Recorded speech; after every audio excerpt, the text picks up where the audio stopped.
Wabarakatuh. Perkenalkan, nama saya Asra Amir, CGP Angkatan 11 Kabupaten Nrekang. Pada hari ini izinkan saya melakukan praktik baik terkait diseminasi aksi nyata modul 1.4, yaitu budaya positif. Nah, terkait modul 1.4 tentang budaya positif, jadi ada 6 poin yang telah kami pelajari, yaitu yang pertama disiplin positif dan nilai-nilai kebajikan universal. Yang kedua ada teori motivasi, hukuman dan penghargaan serta restitusi, keyakinan kelas. Nah, ada juga kebutuhan dasar manusia, segitiga restitusi dan posisi kontrol restitusi. Lanjut. Jadi disiplin positif ini dikembangkan oleh teori kontrol atau teori pilihan dari Dr. William Glasser. Jadi dia mengatakan bahwa Anda tidak bisa mengontrol orang lain, hanya Anda yang bisa mengontrol diri Anda. Begitupun dengan murid kita. Jadi kita tidak bisa mengontrol murid kita, tetapi murid itu sendirilah yang harus mengontrol dirinya sendiri. Di sini tugasnya seorang guru adalah menuntun murid supaya dia mampu mengontrol dirinya sendiri. Nah, adapun makna disiplin itu artinya belajar kontrol diri dengan menggali potensi kita agar tercapai tujuan mulia. Kembali. Yaitu sesuatu menjadi seseorang yang kita inginkan berdasarkan nilai-nilai yang kita hargai. Nah, kemudian dia juga mengatakan bahwa semua perilaku memiliki tujuan. Ada model berpikir menang-menang, kolaborasi, dan konsensus penciptaan pilihan-pilihan baru. Nah, maksudnya model berpikir menang-menang, jadi dia menurut William Glasser, berpikir menang-menang itu tidak ada istilah bilang menang kalah, benar salah, tetapi dia prinsipnya adalah menang-menang. Nah, kemudian ada di dalam kehidupan kita, realitas atau kebutuhan kita semuanya berbeda-beda. Jadi di sini bagaimana kita berusaha memahami pandangan orang lain tentang dunia, karena setiap orang memiliki gambaran yang berbeda. Nah, dari teori William Glasser inilah turunlah ada beberapa materi yang harus kita kuasai. Pertama itu teori motivasi. Teori motivasi itu ada yang berasal dari dalam diri kita, ada juga yang berasal dari luar, atau biasa dikenal dengan motivasi intrinsik dan motivasi ekstrinsik. Nah, yang termasuk motivasi ekstrinsik itu di sini yang pertama untuk menghindari hukuman, kemudian mendapatkan imbalan. Itu adalah motivasi yang dari luar. Contohnya seperti ini. Seorang anak nanti dia akan termotivasi melakukan sesuatu perbuatan yang baik ketika kita memberikan imbalan. Contoh, siapa di kelas 1 misalkan, siapa yang menjawab dengan benar pertanyaan ibu, maka ibu akan memberikannya hadiah. Nah, itu semuanya termasuk dengan motivasi untuk mendapatkan imbalan. Jadi tidak ada motivasi dalam dirinya, tetapi karena ada imbalan atau motivasi eksternal dari luar dirinya, sehingga dia melakukan hal itu. Nah, dalam materi ini sebaiknya ini perlahan-lahan dihilangkan, karena itu tidak bisa membentuk karakter murid. Nah, kalau bisa ditiadakan pemberian hadiah dan pemberian hukuman. Kemudian motivasi intrinsik ini yang sangat diperlukan. Nah, Motivasi intrinsik ini tujuannya menghargai diri sendiri. Nah, ketika dia sudah mampu menghargai diri sendiri, dia sudah mampu mengetahui apa keinginannya, apa yang benar yang harus dilakukan, maka turunlah di sini nilai-nilai kebajikan. Dia sudah mampu menerapkan nilai-nilai kebajikan universal. Nah, lanjut dalam kelas juga kita harus menerapkan hal itu dengan menyusun keyakinan kelas. Nah, selain tadi teori motivasi, nilai-nilai kebajikan universal, keyakinan kelas, ada juga dikatakan 5 posisi kontrol. Jadi ada 5 posisi kontrol seorang guru, yaitu dia sebagai penghukum, dia juga sebagai pembuat rasa bersalah, guru juga bisa dijadikan teman. Nah, guru bisa menjadi pemantau, dan yang terakhir manajer. Jadi kelima ini mungkin biasa kita terapkan di dalam saat kita menangani sebuah kasus. Kita sebagai penghukum, kita buat murid kita merasa bersalah, kadang kita juga menjadi temannya, kita menjadi pemantau, dan yang kelima manajer. Nanti akan dijelaskan lebih lanjut bagaimana penerapannya ini dalam pemecahan suatu kasus. Kemudian kita juga harus memahami tentang kebutuhan dasar manusia. Jadi ada 5. Semua manusia itu memiliki kebutuhan. Yang pertama, kebutuhannya itu adalah bertahan hidup. Kemudian yang kedua, penguasaan. Yang ketiga, setiap manusia juga ingin mempunyai rasa kasih sayang dan rasa ingin dicipta atau rasa diterima di lingkungan. Yang keempat, kesenangan, dan yang terakhir itu kebebasan. Nah, lanjut dalam penanganan masalah ada 3. Ada namanya segitiga restitusi dengan 3 langkahnya. Yang pertama, menstabilkan identitas. Jadi dalam melaksanakan segitiga restitusi nantinya, pertama-tama kita harus menstabilkan identitas. Yang kedua, kita memvalidasi kesalahan, dan yang ketiga, kita menanyakan keyakinan. Nah, kita akan membahas tentang disiplin positif dan nilai-nilai kebajikan universal sesuai dengan teori kontrol dari Dr. William Glasser. Nah, murid itu, di sini teori kontrol itu seorang guru harus mampu mengontrol ilusi guru, mengontrol murid. Kemudian ilusi bahwa semua penguatan positif, efektif, dan bermanfaat. Ilusi bahwa kritik dan membuat orang merasa bersalah dapat menguatkan karakter. Ilusi bahwa orang dewasa memiliki hak untuk memaksa. Nah, ini adalah yang secara umum kita lakukan.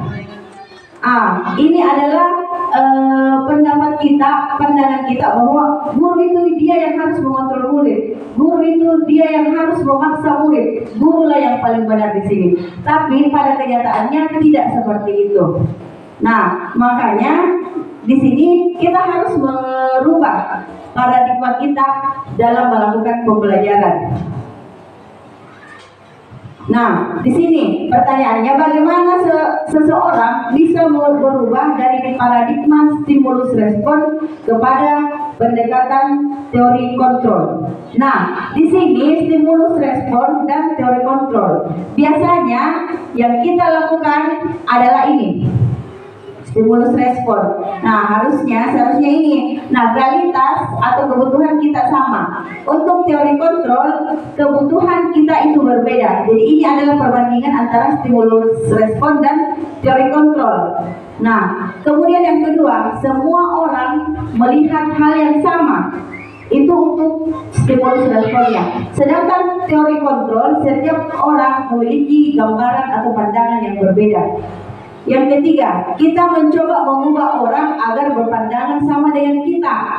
Nah, kalau bisa stimulus respon ini sudah tidak digunakan lagi. Tetapi yang seharusnya kita lakukan adalah kita harus berusaha memahami pandangan orang lain tentang dunia. Artinya setiap orang memiliki pandangan yang berbeda. Nah, keempat, perilaku buruk dilihat sebagai suatu kesalahan. Itu untuk stimulus respon.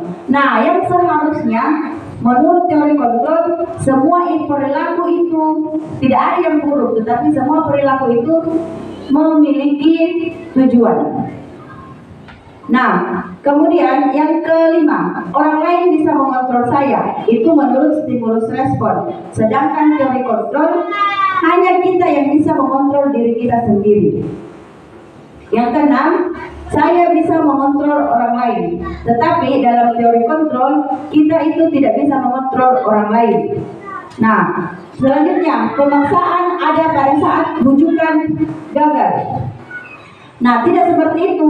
Seharusnya kolaborasi dan konsensus menciptakan pilihan-pilihan baru. Jadi selalu ada solusi. Setiap ada kesalahan atau masalah, kita tidak boleh memaksakan kehendak kita, tetapi kita berikan solusi-solusi secara kolaborasi. Nah, kemudian model berpikir, ini tadi yang saya jelaskan pertama, model berpikir menang dan kalah. Itu stimulus respon, jadi ada menang dan ada kalah. Nah, kalau menurut teori kontrol itu kita berpikir modelnya menang-menang. Jadi tidak ada yang dibilang kalah, tapi semuanya adalah menang-menang. Nah, lanjut di makna kata disiplin. Apa sih itu disiplin? Nah, di sini seseorang yang memiliki disiplin diri berarti mereka bisa bertanggung jawab terhadap apa yang dilakukannya, karena mereka mendasarkan tindakan mereka pada nilai-nilai kebajikan universal. Nah, Ki Hajar Dewantara mengatakan pertanggungjawaban atau Verantwoorde Lighthead itulah selalu menjadi sisihannya hak atau kewajiban dari seseorang yang pegang kekuasaan atau pimpinan dalam umumnya. Adapun artinya adalah orang tadi harus mempertanggungjawabkan dirinya serta tertib lakunya dari segala hak dan kewajibannya. Itu menurut Ki Hajar Dewantara. Nah, ada 4 makna disiplin. Dari bahasa Latin artinya belajar. Makna asal dari kata ini berkonotasi dengan disiplin diri dari murid-murid Socrates dan Plato. Disiplin diri membuat orang menggali potensinya menuju sebuah tujuan, apa yang dihargai.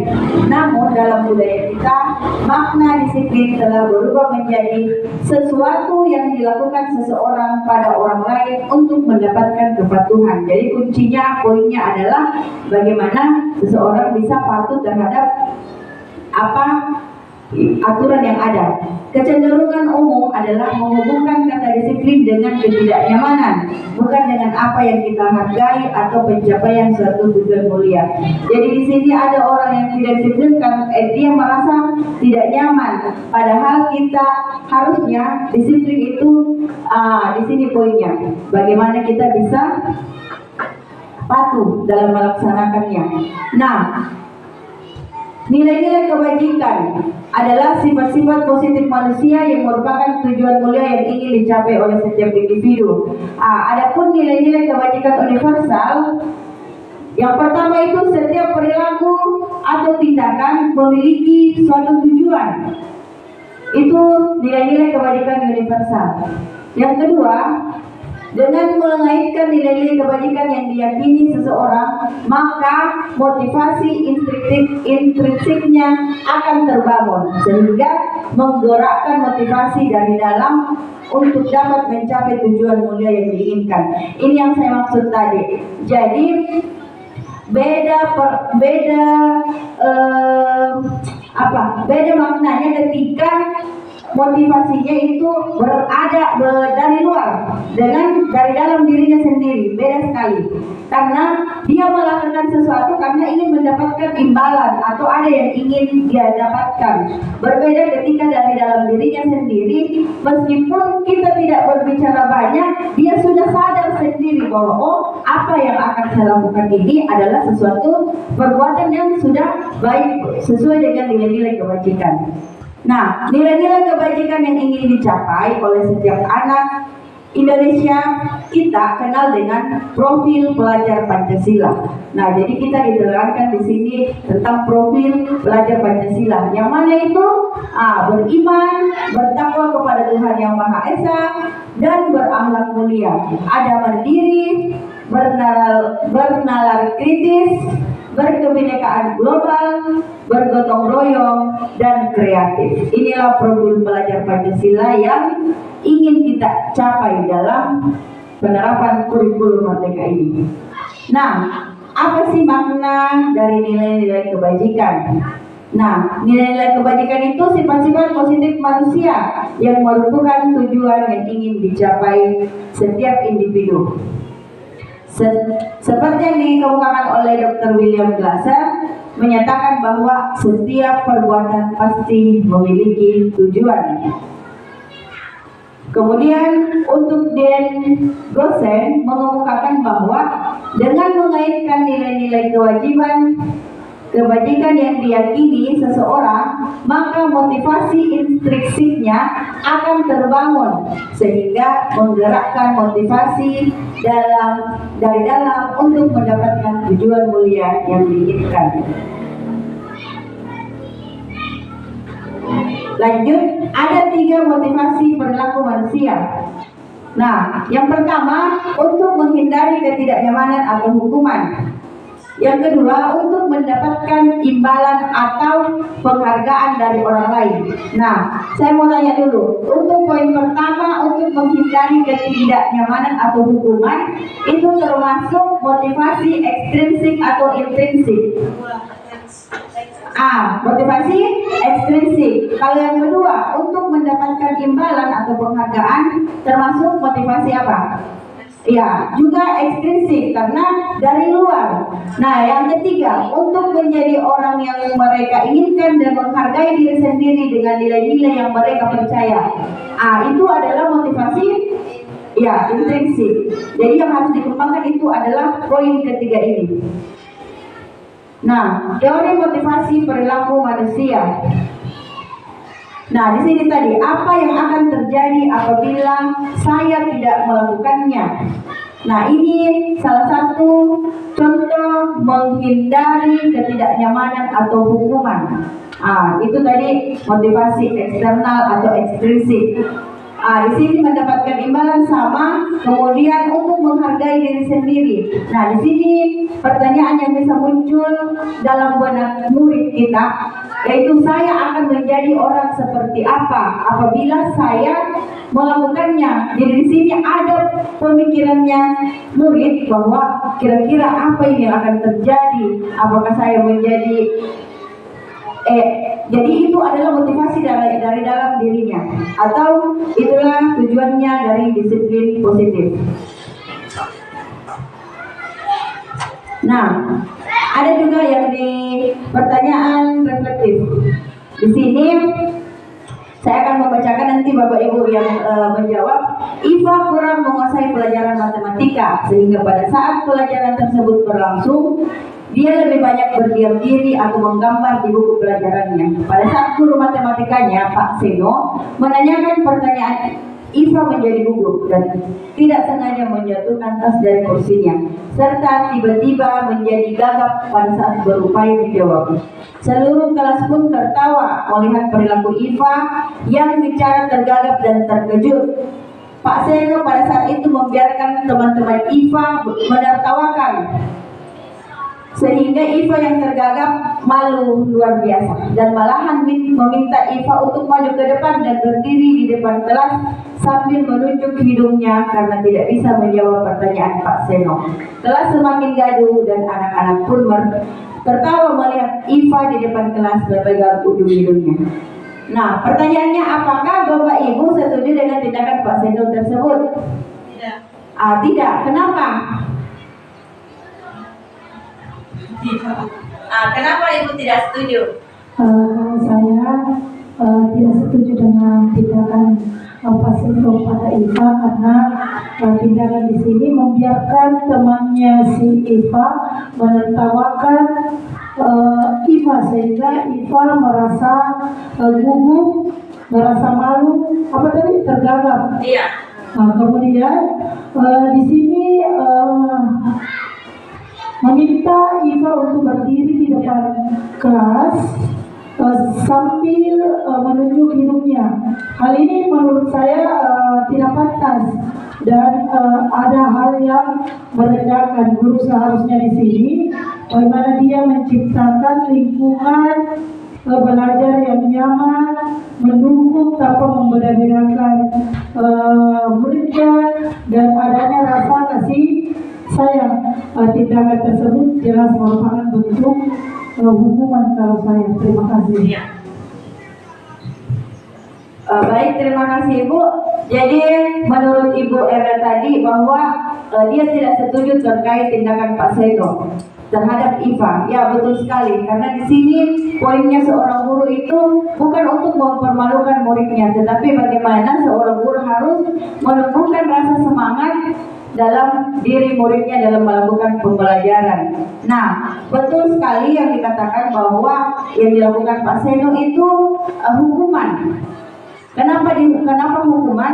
Karena hukuman itu adalah sesuatu tindakan dari satu pihak saja, yaitu dari pihak guru tanpa adanya persetujuan dari pihak yang akan dihukum. Nah, betul yang disampaikan tadi Ibu bahwa yang dilakukan Pak Seno itu tidak kurang baik atau tidak tepat, dan yang karena yang dilakukan itu adalah dengan cara memberikan hukuman.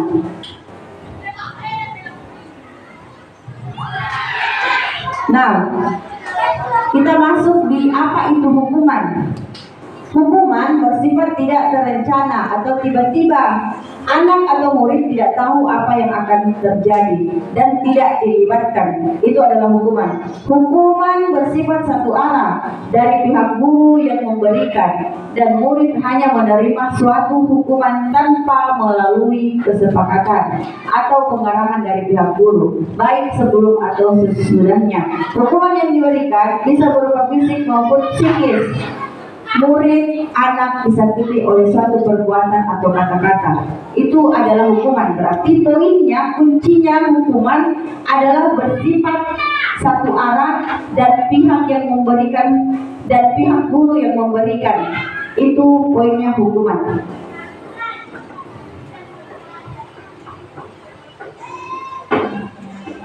Next.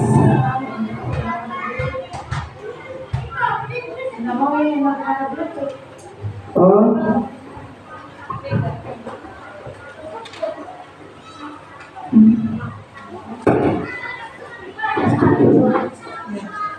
Oke.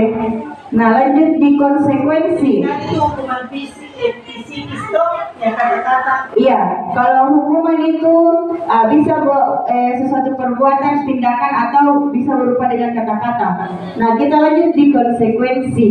Nah, di sini konsekuensi sudah terencana atau sudah disepakati, sudah dibahas dan disetujui oleh murid dan guru. Contoh di dalam kelas, misalkan kita terlebih dahulu memberikan kesepakatan kepada murid. Ketika kalian datang terlambat, apa yang akan kalian lakukan?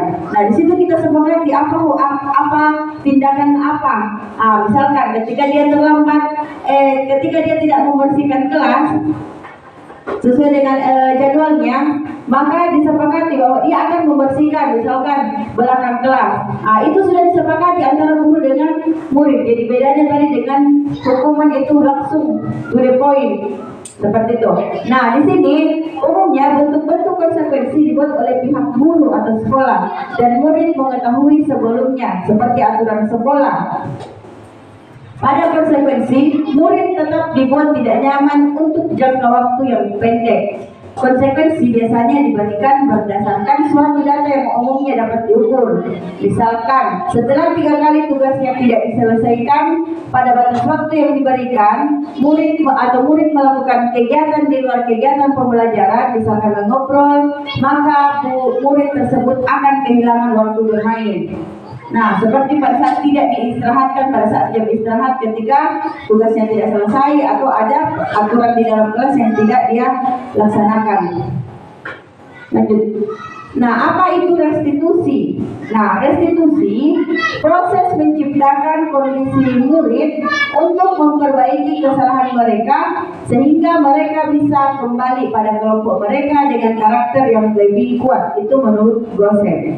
Nah, restitusi juga merupakan proses kolaboratif yang mengajarkan murid untuk mencari solusi untuk masalah mereka dan membantu murid berpikir tentang orang seperti apa yang mereka inginkan dan bagaimana mereka harus memperlakukan orang lain.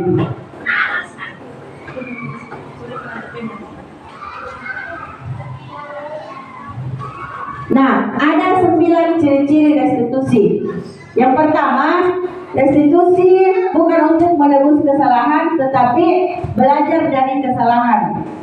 Kedua, restitusi memperbaiki hubungan. Ketiga, restitusi ada tawaran dan bukan paksaan. Yang keempat, restitusi menuntut untuk melihat ke dalam diri.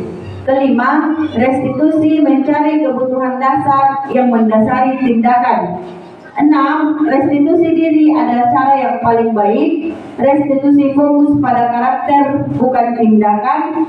Restitusi fokus pada solusi, dan restitusi mengembalikan murid yang berbuat salah pada kelompoknya. Nah, di sini kita masuk di keyakinan kelas. Mengapa keyakinan kelas? Kenapa bukan peraturan kelas saja? Nah, pembahasannya seperti ini. Menekankan pada keyakinan seseorang akan lebih memotivasi seseorang dari dalam. Nah, itulah kenapa dikatakan keyakinan, karena keyakinan itu lebih memotivasi diri. Nah, seseorang akan lebih tergerak dan semangat untuk menjalankan keyakinannya daripada hanya mengikuti serangkaian peraturan tertulis tanpa makna. Nah, murid-murid pun demikian, mereka perlu mendengarkan dan memahami arti sesungguhnya tentang peraturan-peraturan yang diberikan. Apa nilai-nilai kebajikan di balik peraturan tersebut, apa tujuan utamanya, dan menjadi tidak tertarik atau takut sehingga hanya sekedar mengikuti serangkaian aturan yang mengatur mereka tanpa memahami tujuan mulianya. Itulah mengapa kita buat keyakinan, bukan peraturan. Karena siswa itu takut saja dengan peraturan tapi tidak tahu kenapa saya harus takut. Dia hanya sekedar takut tanpa tahu maknanya. Nah, lanjut. Mengapa kita memiliki peraturan harus menggunakan helm bisa mengendarai kendaraan roda 2? Nah, di sini pertanyaan supaya lebih jelasnya, kenapa peraturan bukan keyakinan? Di sini, mengapa kita memiliki peraturan harus menggunakan helm bila kita mengendarai kendaraan bermotor? Ketika peraturan lalu lintas saja dia bilang, oh takut ditilang. Takut ditilang, nanti ditangkap polisi. Nah, itu kan hanya sekedar, tetapi maknanya di situ yang paling mendasar adalah apabila kecelakaan, keamanan dalam dirinya, itulah nilainya, itu poin pentingnya, bukan hanya karena ditilangnya, tapi itu poin pentingnya. Nah, selanjutnya, mengapa kita memiliki peraturan 3M? Menggunakan masker, mencuci tangan, dan menjaga jarak 1,5 meter. Apakah ketika hanya ini adalah aturan kita tidak tahu maknanya? Pasti banyak orang yang tidak usah pakai masker deh, biar berdekatan karena orang hanya mengikuti aturannya tanpa melihat maknanya. Kira-kira makna apa yang ada di sini? Atau nilai apa yang terkandung dalam ini? Nilai kesehatan. Ketika orang meyakini bahwa saya akan sehat ketika saya mengikuti ini, maka dia biar tidak dipaksa, biar tidak disuruh, pasti menggunakan, pasti taat. Tapi kalau dia melihat ini sebagai sebuah aturan, pasti dia akan langgar. Tidak usah tidak apa-apa Ji. Karena dia tidak sampai pada nilai yang ingin diyakini di sini. Seandainya dia meyakini dalam dirinya bahwa saya harus pakai masker supaya saya menjaga kesehatan. Makanya, lanjut di pertanyaan ketiga tadi. Mengapa kita memiliki peraturan harus datang tepat waktu pada saat mengikuti pelatihan? Nah, yang mana kira-kira di sini? Apa poinnya di sini? Apa nilai yang harus kita yakini di sini? Disiplin dan tanggung jawab. Kita diberikan tanggung jawab oleh sekolah untuk mengikuti pelatihan. Kita juga harus disiplin waktu kehadiran. Nah, untuk mendukung motivasi intrinsik, kembali kepada nilai-nilai atau keyakinan yang lebih menggerakkan seseorang dibandingkan mengikuti serangkaian peraturan-peraturan. Nah, pembentukan keyakinan sekolah atau kelas. Nah, di sini keyakinan bersifat lebih abstrak daripada peraturan yang lebih rinci dan konkret. Keyakinan kelas berupa pertanyaan-pertanyaan universal, pernyataan-pernyataan universal. Nah, pernyataan keyakinan kelas senantiasa dibuat dalam bentuk positif. Nah, jadi sudah tidak ada larangan, tetapi yang digunakan adalah kalimat positif. Keyakinan kelas hendaknya tidak terlalu banyak sehingga mudah diingat dan dipahami. Jadi, buat apa buat yang sampai 100 tetapi tidak mampu untuk dilaksanakan, lebih baik mungkin 5 atau sampai 10 keyakinan yang kita buat tetapi anak-anak mampu terapkan. Nah, keyakinan kelas sebaiknya sesuatu yang dapat diterapkan di lingkungan tersebut. Jadi, pembuatan keyakinan kelas harus disesuaikan dengan lingkungan kita masing-masing. Semua warga kelas hendak ikut berkontribusi dalam pembuatan kelas lewat kegiatan curah pendapat. Jadi, di sini antara guru dengan murid. Kemudian, bersedia meninjau kembali keyakinan kelas dari waktu ke waktu. Jadi, ditinjau secara berkala.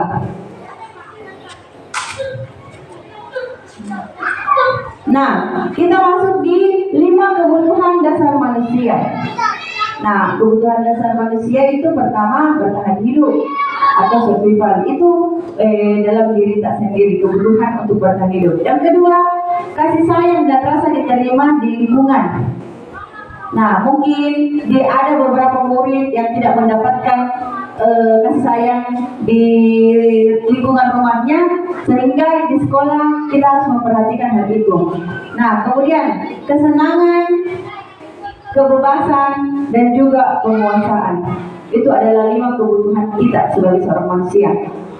Nah, kebutuhan bertahan hidup adalah kebutuhan yang bersifat fisiologis untuk bertahan. Misalkan kesehatan, rumah, dan makanan. Nah, rasa kasih sayang dan rasa diterima, kebutuhan ini dan 3 kebutuhan berikutnya itu adalah kebutuhan psikologis.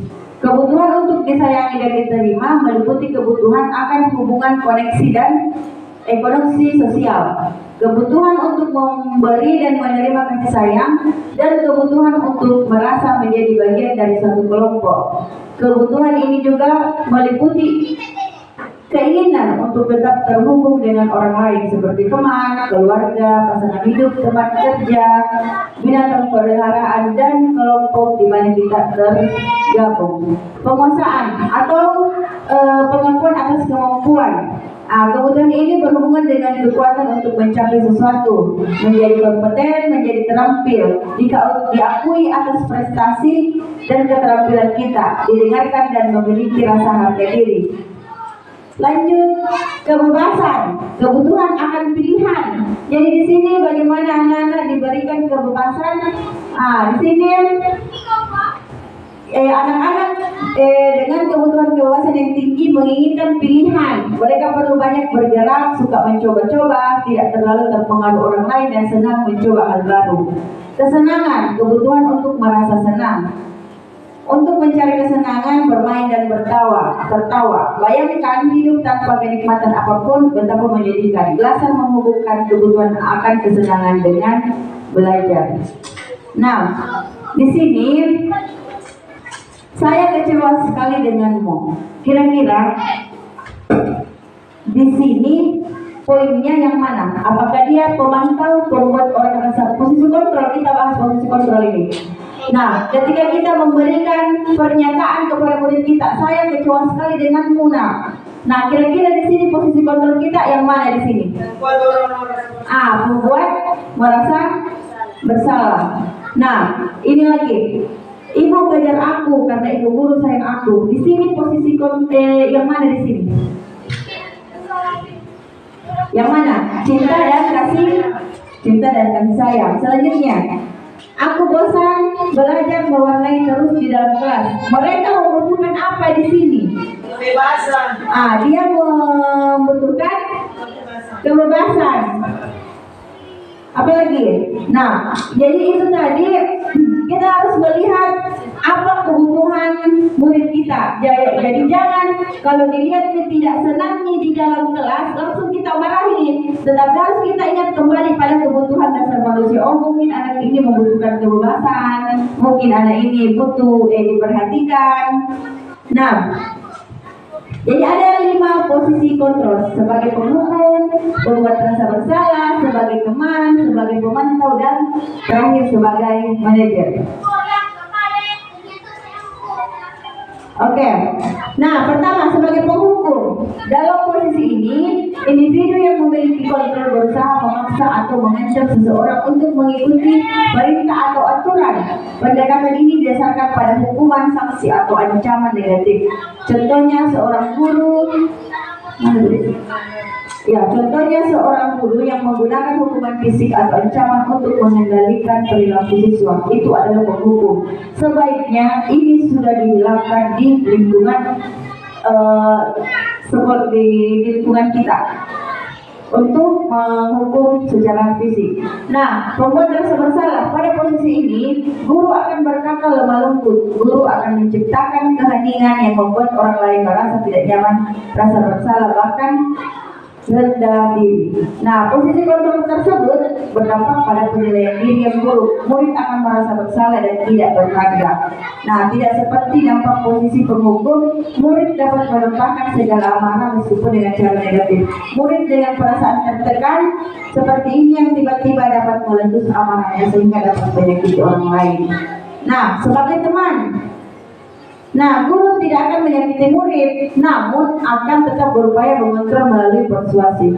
Guru akan bersikap akrab, berkata ramah dengan gestur, merapat pada murid dan tersenyum. Janaka dampak posisi kontrol ini dapat positif dan dapat negatif.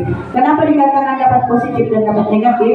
Karena terkadang kalau kita sudah fokus seolah-olah seperti teman dengan murid kita, terkadang murid kita itu juga sudah seenaknya sama kita.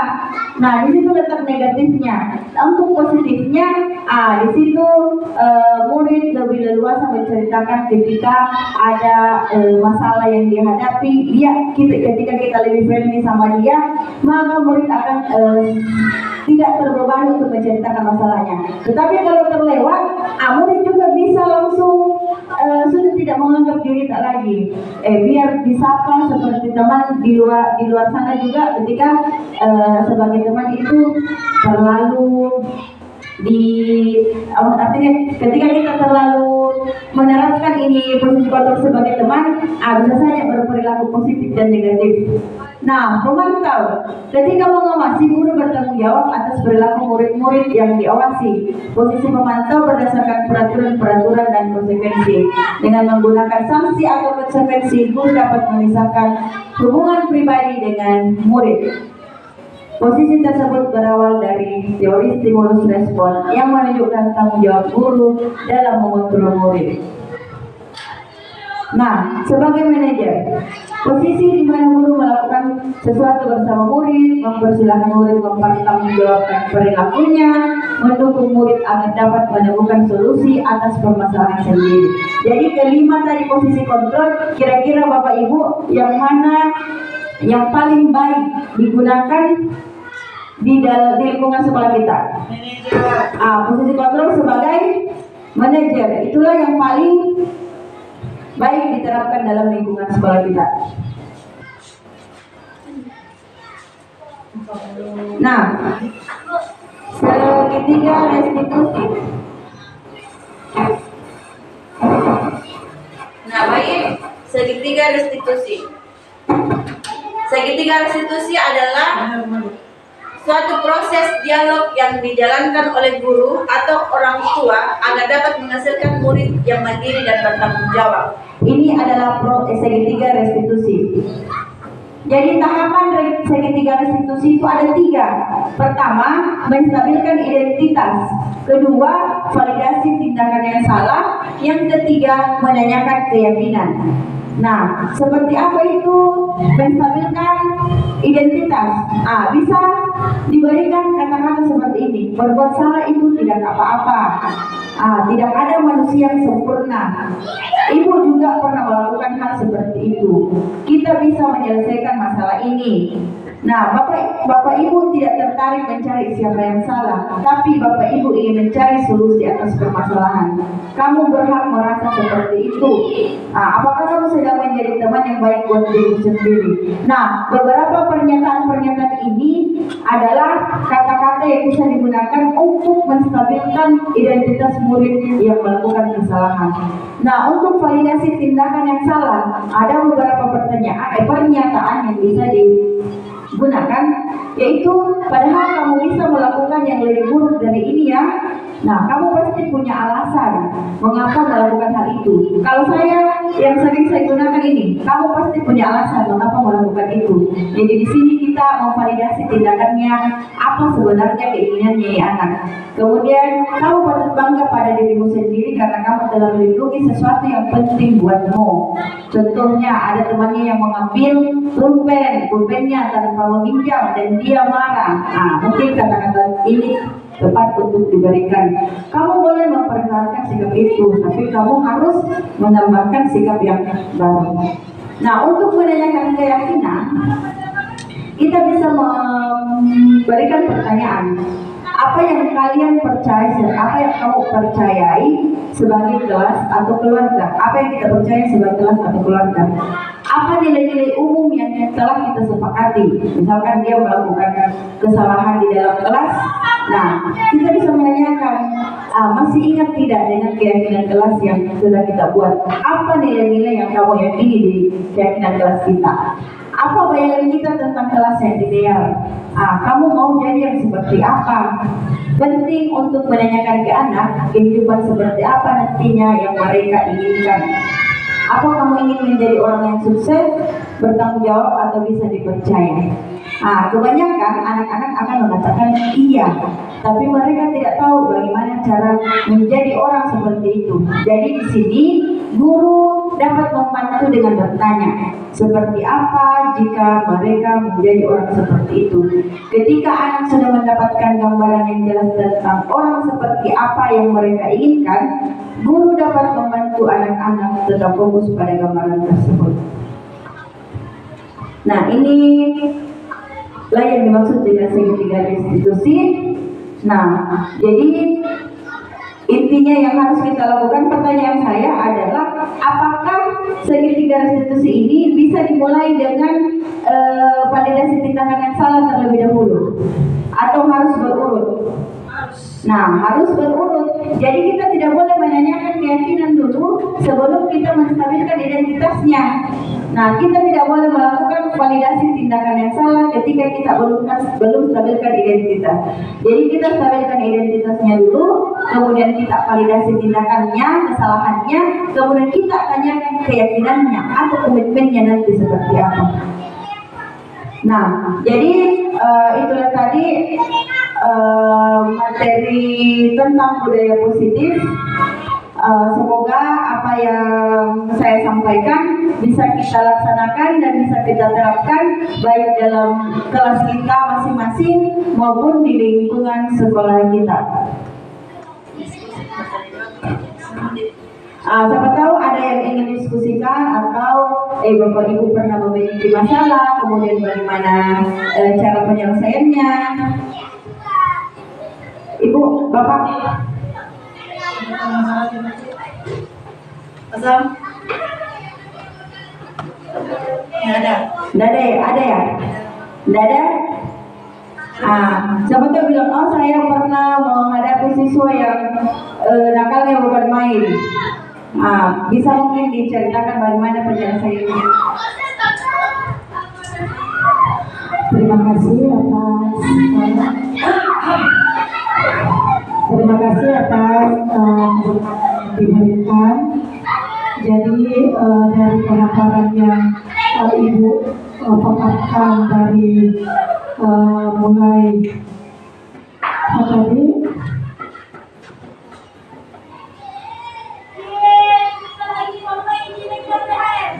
disiplin positif yang Ibu paparkan sangat menarik dan menjadi PR tersendiri untuk kami selaku guru, di mana yang paling saya tertarik adalah tentang teori motivasi, di mana tanpa disadari maupun sadar tidak sadarnya masih banyak tindakan-tindakan yang masih sering kita gunakan. Jadi dengan berbagi praktek baik yang Ibu lakukan di sini, kita dapat memperbaiki diri secara pelan-pelan, mana tindakan yang harus dilakukan sebagai apa istilahnya, kita cuma sebagai apa istilahnya itu memberi teori motivasi kehukuman, mendapatkan imbalan yang terkadang kita sering melakukan. Dengan apa yang Ibu paparkan di sini, mudah-mudahan kedepannya kita bisa memahami kebutuhan anak yang disadari bahwa setiap anak memiliki kebutuhan yang berbeda. Jadi dengan apa yang Ibu paparkan ini, insya Allah kita bisa memperbaiki secara pelan-pelan dengan semua teori-teori yang Ibu dapat dipraktikkan dengan baik. Terima kasih. Baik, terima kasih Ibu. Semoga apa yang materi yang saya sampaikan tadi betul sekali kita berbenah pelan-pelan di lingkungan sekolah kita ini, di mana mungkin masih saja kita lakukan itu dalam teori motivasi itu kita masih memberikan iming-iming hadiah, sehingga anak mempunyai motivasi dari luar dirinya untuk melakukan sesuatu. Jadi di sini semoga kita secara perlahan melakukan perubahan kebiasaan di sekolah kita. Mari kita gali motivasi intrinsik dari dalam murid kita, sehingga terciptanya nilai-nilai kebajikan universal dan semoga sekolah kita ini dapat menekankan dan dapat melaksanakan nilai profil pelajar Pancasila sebagaimana yang dimaksudkan tujuan kurikulum kita saat ini, yaitu kurikulum Merdeka. Jadi sekian diseminasi budaya positif yang saya sampaikan. Terima kasih atas waktu yang diberikan kepada saya. Kusikumminasi bitaqwallah, fastabikul khairat. Wassalamualaikum warahmatullahi wabarakatuh.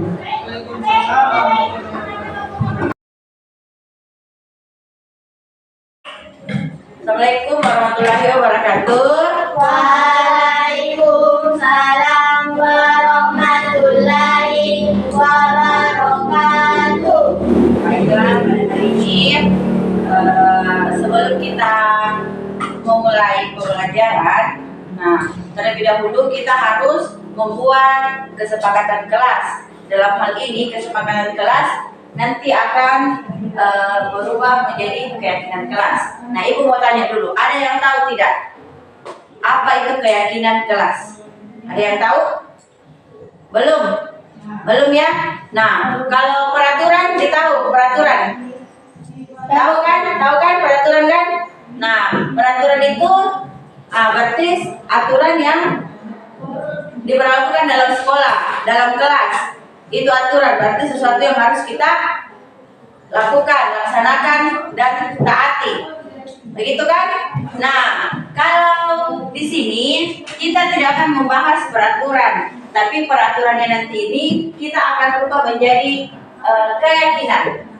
Nah, kenapa harus keyakinan? Kenapa harus keyakinan? Ada yang tahu kenapa harus keyakinan? Karena kalau aturan saja, berarti di situ tidak adanya keinginan kita untuk berubah. Tidak adanya keinginan dalam diri kita, tidak adanya keinginan dalam diri kita untuk melakukan perbaikan. Sehingga ketika dalam bentuk keyakinan, dalam hal ini Ibu harapkan betul-betul kita yakini dalam diri kita bahwa apa yang saya lakukan adalah perbuatan yang baik. Kita yakini dalam diri kita bahwa apa yang saya lakukan nanti adalah ternyata perbuatan yang tidak baik. Ada nilai-nilai keyakinan yang harus kita paham. Ada yang disebutkan. Misalkan apa? Tanggung jawab. Apalagi nilai keyakinan yang ada ketika nilai keyakinan yang kita dapat ketika kita misalkan rajin datang ke sekolah tepat waktu. Nilai keyakinannya apa yang ada di poin ini? Disiplin. Iya, betul, disiplin. Kalau misalkan kalian melakukan kerjasama, nilai keyakinan apa yang ada di situ? Nilai kolaborasi. Jadi keyakinan itulah, nilai itulah yang akan kita terapkan di dalam kelas kita. Sekarang sudah dipaham atau belum? Jadi keyakinan kelas berarti sesuatu yang harus kita lakukan di dalam kelas. Jadi bukan lagi aturan, tetapi keyakinan. Dengan adanya keyakinan, semoga kita bisa menjadi lebih baik. Keyakinan kelas itu, nih kata-katanya bukan lagi kata-kata negatif, tapi kata-katanya positif. Seperti apa? Ibu kasih contoh. Tidak datang terlambat. Kata tidak, kata negatif atau positif? Negatif kan? Negatif kan? Iya, negatif. Berarti itu tidak boleh dia masukkan dalam keyakinan kelas. Tetapi kita merubahnya menjadi kata yang positif. Apa kata positifnya yang tidak datang terlambat? Yaitu datang di sekolah tepat waktu. Jadi kita hilangkan kata tidak. Oke. Sekarang untuk membuat keyakinan kelas, ibu tidak bisa membuatnya sendiri, tetapi anak-anakku yang membuatnya bersama dengan temannya. Jadi ibu akan bagikan ini. Nanti kalian buat minimal 3, satu orang menuliskan kesepakatan kelas yang akan kita terapkan dalam kelas kita nantinya. Silakan ditulis, diisi. Ada semuanya? Ada tulisnya? Tadi sudah ibu kasih contoh. Datang di sekolah tepat waktu. Silakan ditulis. Ada komentar hasil?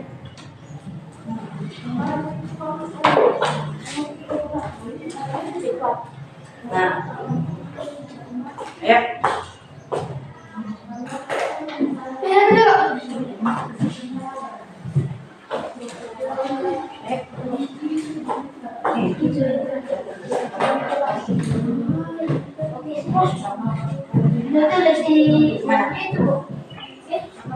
Nggak langsung nih, langsung saja kalian tulis. Misalkan menjaga tidak membuang sampah sembarangan, itu positif atau negatif? Negatif. Berarti kata positifnya apa? Tidak. Iya, silakan ditulis. Misalnya, jangan datang terlambat. Apakah itu positif atau negatif? Negatif. Berarti kata positifnya apa? Iya, betul sekali. Apalagi aturan-aturan kelas yang akan kita ubah menjadi keyakinan kelas kita nanti.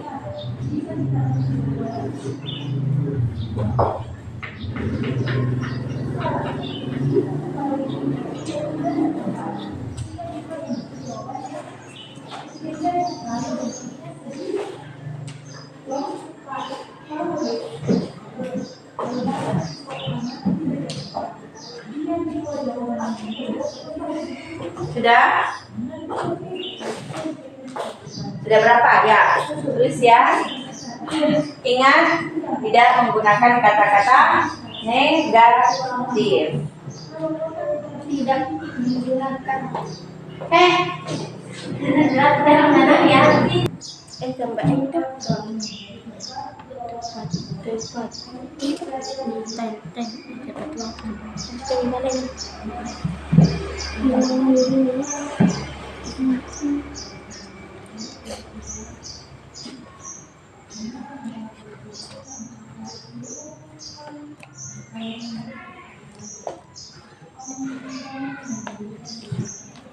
Minimal 3 ya, minimal 3.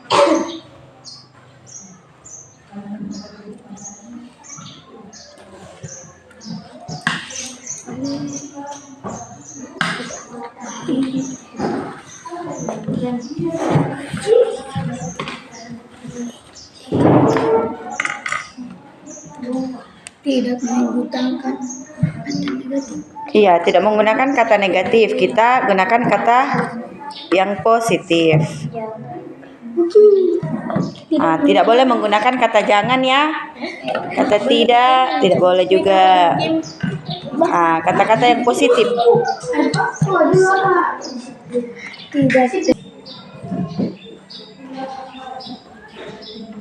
Tidak menggunakan kata-kata negatif. Oke, sudah selesai? Sudah? Nah, coba. Satu orang dulu bacakan. Di depan, Alvin dulu bacakan. Jadi nanti Ibu tulis nanti bawah.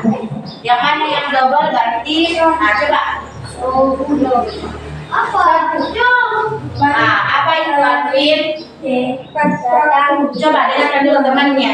Datang di sekolah tepat waktu. Iya, datang di sekolah tepat Waktu. datang di sekolah tepat waktu.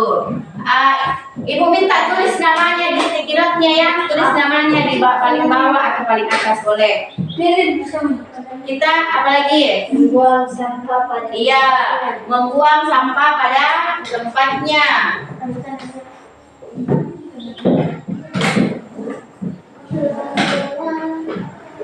Apa yang ketiga, Alvin? disiplin di dalam kelas. Disiplin di dalam disiplin di dalam kelas. Oke. Bagus, Alvin. Lanjut, silahkan. Jaya.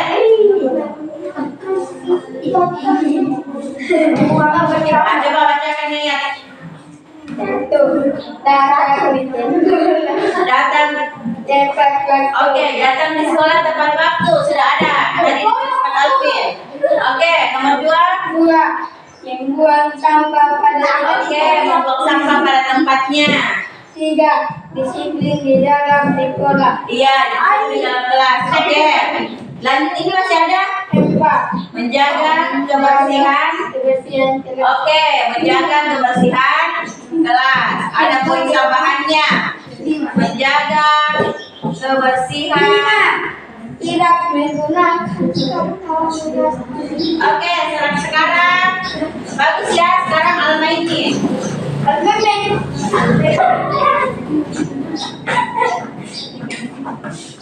1.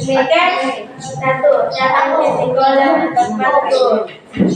Oke, datang di sekolah tepat waktu. 2. Coba suaranya Almin dulu yang kedengaran ya. 2. Membuang sampah di tempatnya. Iya, buang sampah pada tempatnya. Apalagi Membersihkan kelas. membersihkan kelas. Oke, sudah diwakili sama temannya. Coba Tania lagi. Ini ya, bersihkan tempatnya. 2 terus. Ya, 1. Bawa balon itu. 1. Apa itu? Iya, sama. Apalagi? 2. Datang ke sekolah tepat. Iya, datang ke sekolah tepat waktu. 3. Membersihkan kelas. Iya, membersihkan kelas sama dengan menjaga kebersihan di kelas. Nah, selanjutnya Gufran. Ayo Gufran. Di depan kiri, depan dibaca. Uangnya 1.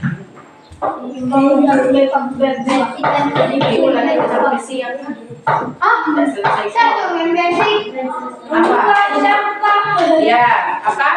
Pada tempatnya. Iya, buang sampah pada tempatnya. Apalagi? Tidak terlambat ke sekolah. Nah, ada kata tidak. Apakah positif atau negatif katanya? Negatif. Nah, berarti kata yang tepat apa?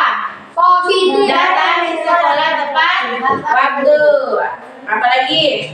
Membersihkan sekolah. Iya, menjaga kebersihan sekolah. Oke, kurang lebih sama dengan temannya. Sekarang Azril. Bersih. Nah, Azril coba bacakan Azril. Membuang sampah pada tempatnya. Oke. Datang tepat waktu. Oke, apalagi? Disiplin di dalam kelas. Ya, disiplin di dalam kelas. Nah, coba perhatikan dulu. Jadi sudah ada keyakinan kelas yang harus kita yakini di dalam kelas kita.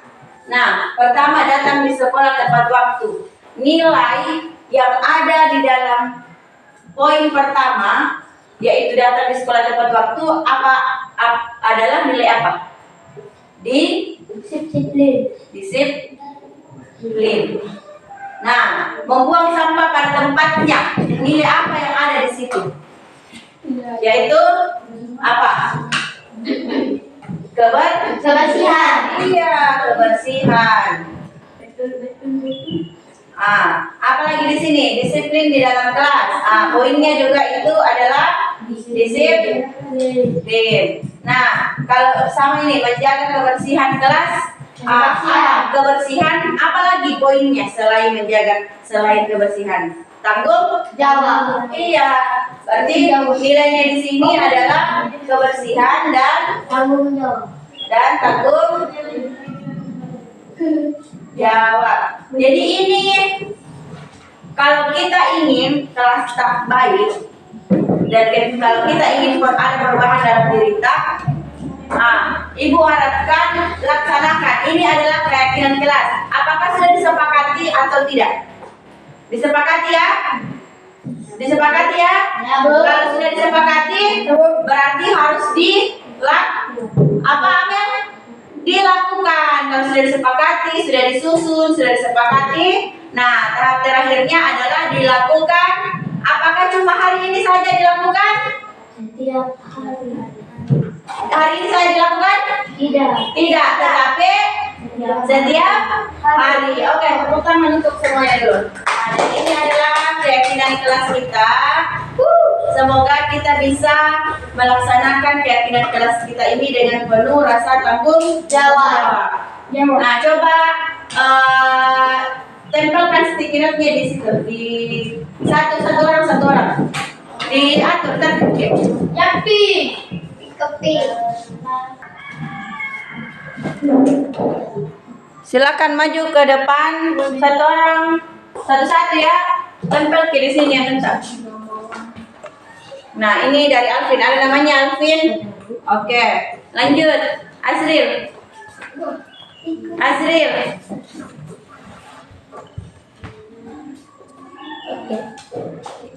Oke. Yaya.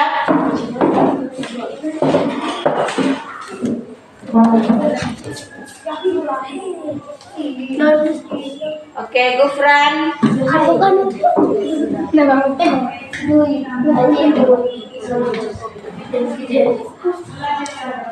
Almaini.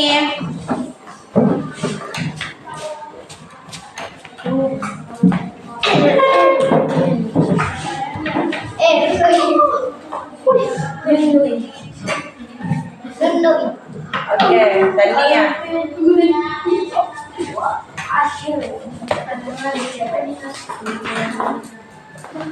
Nah, kalian sudah menempelkan keyakinan kelas, di mana keyakinan kelas ini adalah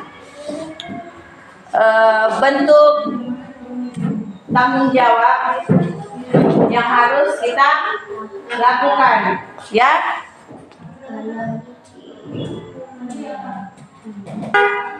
Nah, jadi selesaikan. Jadi sekian penyusunan keyakinan kelas kita pada hari ini ibaratkan kita lakukan dan kita laksanakan dengan penuh rasa tanggung jawab. Jadi sekian, assalamualaikum warahmatullahi wabarakatuh. Waalaikumsalam.